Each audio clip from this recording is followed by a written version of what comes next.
तुमच्या जाहिरातीसाठी एक संधी मोठ्या प्रेक्षकांपर्यंत पोहोचवा। व्यवसाय असो किंवा इव्हेंट, विकासनामा सोबत जाहिरात करा। स्क्रीनवरील नंबरवर आजच संपर्क करा। विकासनामा, तुमचा आवाज, तुमची जाहिरात। तसंच विकासनामाला सबस्क्राइब करा आणि अपडेटेड रहा।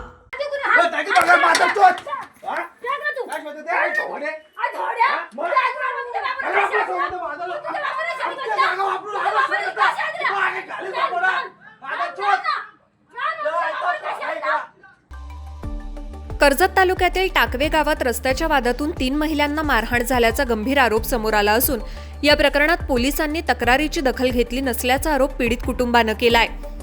या घटनेमुळे परिसरात संतापाची लाट उसळली असून राष्ट्रवादी काँग्रेसचे जिल्हा युवक कार्याध्यक्ष युवराज अशोक सावंत यांनी पोलीस प्रशासनाला थेट इशारा देत 2 दिवसात कारवाई न झाल्यास पोलीस ठाण्यावर मोर्चा काढण्याचा इशारा दिलाय। मिळालेल्या माहितीनुसार कडाव ग्रामपंचायत हद्दीतील टाकवे येथे राहणाऱ्या रंजना नामदेव खरात यांचं कुटुंब गेली 35 वर्षे या ठिकाणी वास्तव्यास आहे।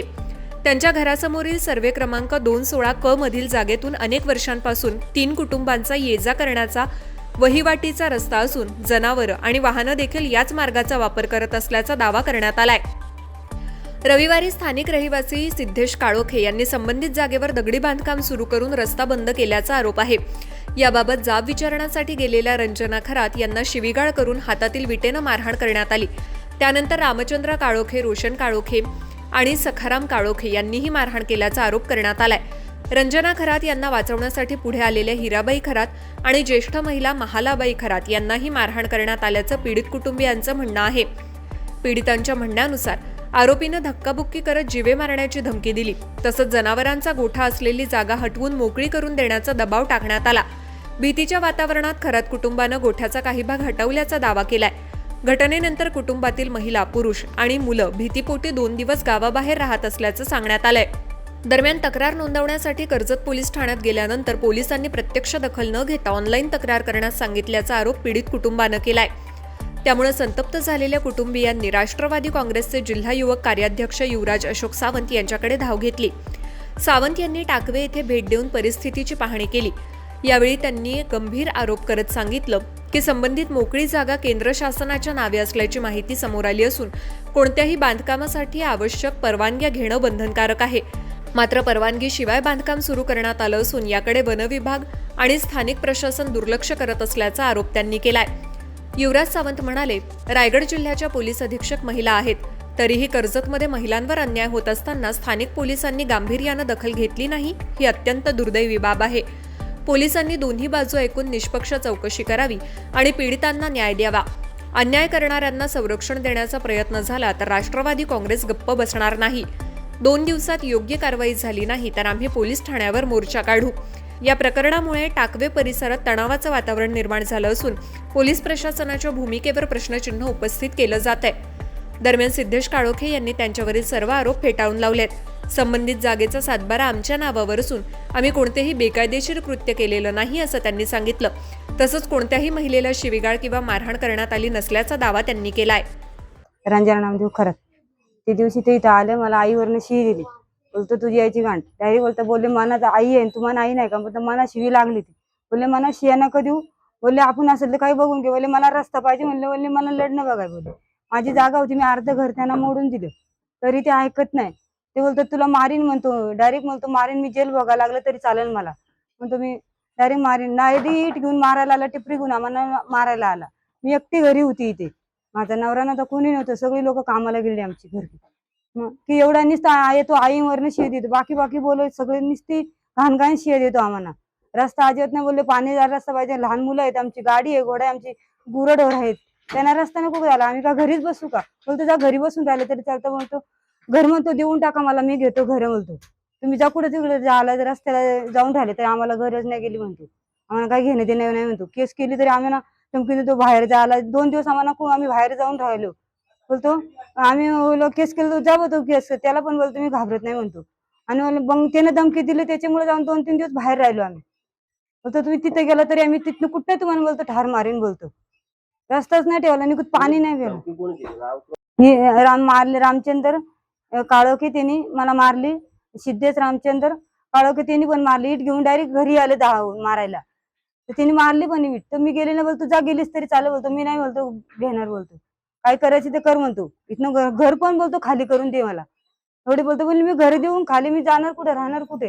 बोले अशी लाथाबुक्या पण त्यांनी केला मला, लय मस्ती केली, हाय सगळं माझ्याकडे. तर बोलतो जा तू कुठे गेली तरी बोलतो मी भिवून नाही म्हणतो, काय करायची ती कर म्हणतो माझ्यावरती तू. दाजेत ना मी भेणार म्हणतो.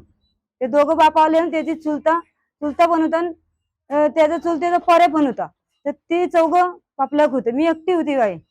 जेसीबी घेऊन आलं ते, तर आम्ही बोललो का इकडनं घ्या तिकडनं घ्या, तुमची आहे ती घेऊन टाका हा ना. तुमची आहे ती तुम्हाला घ्या, आमची आहे ती आम्हाला द्या, पण आम्हाला रस्ता द्यावा. तर त्यामुळे ते काय बोललो, आम्ही कोणाला तुम्हाला ओळखत नाही, तुम्ही कुठून आला हो ते आम्हाला माहिती नाही. पण तो कुठून कंच्या रानात आला होता तो आम्हाला माहिती नाही. घर खाली करा. घर खाली करून द्या आम्हाला, आणि तुमच्या रस्त्याने तुम्ही कुठे पण जावा, आम्ही तुम्हाला ओळखत नाही, तुम्हाला रस्ता बिस्ता इथून काहीच भेटणार नाही. आणि डायरेक्ट मग तो रामचंद्र पोऱ्या सिद्धेश काळोखे तो डायरेक्ट मारायला धावला.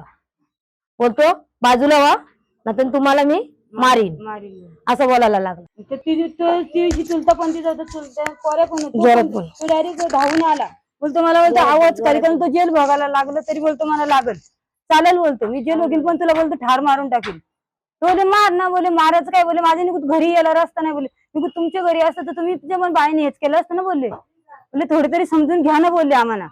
आम्हाला 4 फुटाचा रस्ता नको का, बोले आम्हाला रस्ता तर पाहिजे नको, आमची ढोरं आहेत आमची निघून, आम्ही जाणार कुठे कामाधंद्याला, आम्ही कुठे जाणार, पाणी तर पाहिजे का नको पियाला, आम्हाला निघून थोडी यायचं हे नाही आम्हाला पाण्याला. बोलतो काय करायचं करा, तुमच्या बापाची जागा नाही म्हणतो, नुसतं म्हणतो घाण शिया देत होतो. आम्हाला 30 वर्ष झाली, आम्हाला इथंच आम्ही राहतो. तर ते बोलतो माझी जागा आहे. बोलले तुझी जागा आहे ना, बोलतो एवढी आमची पायवाट आहे, तर बोलले आम्हाला जाळापुरतं तर रस्ता ठेव ना तू.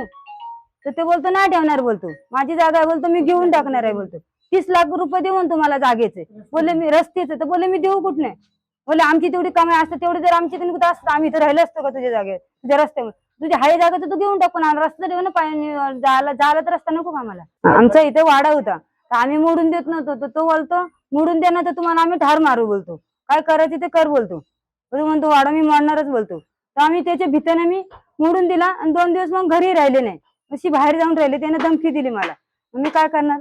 या सर्व प्रकरण समजल्यानंतर असं समजलं की आमच्या घरी येऊन माझ्या आईला बहिणीला मारहाण झाले. त्यानंतर आम्ही घरी आलो. त्या दिवशी ज्या दिवशी मारहाण झाली त्या दिवशी मी आणि माझे वडील आम्ही दोघं सुद्धा घरी नव्हतो. आम्ही घरी आलो, आम्हाला समजलं असं प्रकरण घरी झाले. यानंतर आम्हाला सर्वांनी सांगितलं की तो आपल्याला मारायला येणार आहे, तो आम्हाला मारण्याची धमक्या देत आहे. या सर्व भीतीपोटी आम्ही 2-3 दिवस घराबाहेर होतो. घरी सर्व आमचे गुरंढोरं टाकून घराबाहेर फरार होतो. आम्ही यानंतर मी आणि माझ्या भावांनी थोडी हिंमत दाखवून पोलीस स्टेशनला आम्ही जेव्हा या प्रकरणाबद्दल FIR दाखल करण्यास गेलो तर पोलीस स्टेशनवाल्यांनी आम्हाला सरळ केस घेण्यात मनाई केली की तुम्ही सर्व ऑनलाईन करा, आम्ही ऑफलाईन काहीच घेत नाही, ऑफलाईन आम्ही तक्रार घेतच नाही, तुम्ही सगळं ऑनलाईन तक्रार करा तेव्हा आम्ही काही ऍक्शन घेऊ. हे सर्व नंतर आम्हाला ऑनलाईन याबद्दल काय समजलं नाही. त्यानंतर आम्ही राष्ट्रवादीचे अध्यक्ष यांना हे सर्व कानं घातले. काही माझ्याकडे खरात कुटुंब भेटीसाठी आले. त्यांनी त्यांचं काहीतरी कंप्लेंट होती ते घेऊन आले. त्यांनी सांगितलं का सदर टाकवे गावामध्ये ते राहत आहेत आणि तिथे धनगरवाडा आहे. त्यांची 3 घरं आहेत धनगर समाजाची, आणि 30 वर्षापासून ते तिथे राहत आहेत. तर तिथे राहत असताना त्यांची 30 वर्षापासून ज्या मालकाकडून त्यांनी जमीन घेतली त्यांनी त्याला पाऊलवाट सोडली होती घरी यायला. पण काही दिवसापूर्वी टाकवे गावातून रामचंद्र कालोखे आणि सिद्धेश कालोखे हे 2 इसमा येऊन त्यांनी तिथं मारहाण करून त्यांना धमकी देऊन तिथं बांधकाम चालू केलं असं त्यांचं म्हणणं आहे. आणि हे करत असताना त्यांच्या घरातून जेव्हा विरोध झाला तेव्हा त्यांच्या महिलांना मारहाण झाली. आज रायगडच्या SP महिला असताना जर कर्जत तालुक्यामध्ये कर्जत गावात टाकवे गावात जर अशी मारहाण महिलांना होत आहे तर याच्याबद्दल नक्कीच ही लाजिरवाणी गोष्ट आहे. तसेच हे कर्जत पोलीस स्टेशनलाही जाऊन आले तरी तिथे काय पोलिसांनी त्याची दखल घेतली नाही. यापुढे याच्यावर काहीतरी कायदेशीर कारवाई व्हायला पाहिजे, नाहीतर आमच्या पक्षाच्या वतीने आम्ही काहीतरी भूमिका घेऊ. तुमच्या जाहिरातीसाठी एक संधी मोठ्या प्रेक्षकांपर्यंत पोहोचवा. व्यवसाय असो किंवा इव्हेंट, विकासनामासोबत जाहिरात करा.